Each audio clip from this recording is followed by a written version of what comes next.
मुर्दा घर को किसी किलेनुमा जेल की तरह बनाया गया है और वहाँ सीसीटीवी कैमरास भी लगे हैं और एक कुत्ते को भी खुला छोड़ा रखा है। लेकिन कैली फिर भी हार नहीं मानती है और एक बहुत ही खतरनाक रास्ता अपनाती है। क्लोई टीजे की एक पुरानी दोस्त जो शहर के लोकल क्लिनिक में काम करती है, उससे एक ड्रग खरीदती है जिस ड्रग को लेने पर इंसान का नर्वस सिस्टम कुछ देर के लिए धीमा पड़ जाता है और इंसान मौत के करीब चला जाता है। क्लोई टीजे को कहती है कि उसके ड्रग लेने के आधे घंटे बाद वो पुलिस को फोन करे क्योंकि पुलिस को उसकी बॉडी ठंडी मिलना बहुत जरूरी है। तभी क्लोई वो ड्रग लेती है और बेहोश हो जाती है। इसके बाद क्लोई को मुर्दा घर में दिखाया जाता है जहां वो धीरे धीरे होश में आ रही है, लेकिन अभी भी उस ड्रग का असर पूरी तरह से उतरा नहीं है। क्लोई जब स्ट्रेचर से नीचे उतरने की कोशिश करती है तब उसके पैर में लगा पहचान करने वाला टैग नीचे गिर जाता है। क्लोई जब उस रूम का दरवाजा खोलने की कोशिश करती है तब वो दरवाजा बाहर से बंद होता है। तभी वहां पर क्लोई को किसी के आने की आहट सुनाई देती है। वो उस मुर्दा घर का कोरोनर होता है जो वहां पोस्टमार्टम के लिए लाश लेने के लिए आया है। क्लोई अपने स्ट्रेचर पर वापस जाती है, लेकिन वो देखती है कि उसके पैर में लगा हुआ टैग जमीन पर पड़ा है। कोरोनर दरवाजा खोलने के लिए चाबी लगा चुका है।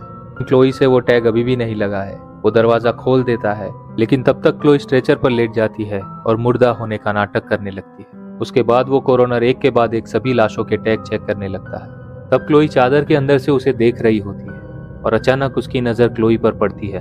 वो क्लोई की आंखों की तरफ ध्यान से देखता है, लेकिन क्लोई भी अपनी आंख बिना पलक झपकाए किसी मुर्दे की तरह उसकी तरफ देखती रहती है और वो उसके बाद एक लाश को लेकर वहां से चला जाता है। तभी क्लोई बिना वक्त गवाए उस दरवाजे को वापस बंद होने से रोक लेती है।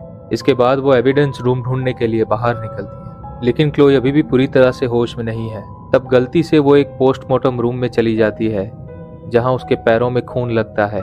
उस रूम में काफी अंधेरा होता है, इसलिए वो लाइट ऑन कर लेती है। तभी वहां उसे एक जवान लड़की की लाश दिखती है जिसका हाल ही में एक्सीडेंट हुआ है। तभी उस रूम में वहां उसे नर्स के पहनने के कपड़े मिलते हैं जिसे वो पहन लेती है। उसके बाद जब वो एविडेंस रूम के पास पहुंचती है तब रूम के अंदर उसे कोरोनर दिखता है। उससे छिपने के लिए क्लोई वापस से पोस्टमार्टम रूम की तरफ भागती है। क्लोई वहां की लाइट जो उसने ऑन की थी वो उसे स्विच ऑफ करने की कोशिश करती है। तभी वहां पर उसकी आवाज होती है। कोरोनर स्विच की आवाज सुन लेता है और वो पोस्टमार्टम रूम की तरफ देखने के लिए आता है। क्लोई रूम में ही अलमारी के पीछे छिपी हुई है।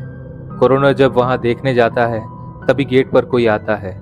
उसके बाद कोरोनर वहां से चला जाता है और सिक्योरिटी रूम में जाकर मेन गेट खोलता है और क्लोई उसका पीछा कर रही होती है। इस तरह से क्लोई सारे सिक्योरिटी एंट्रेंस और एग्जिट को ध्यान से देख लेती है और तभी क्लोई देखती है कि वहां पर जो आया है वो मानव अंगों का तस्कर है और वहां का कोरोनर उसे किसी का ऑर्गन दे रहा है।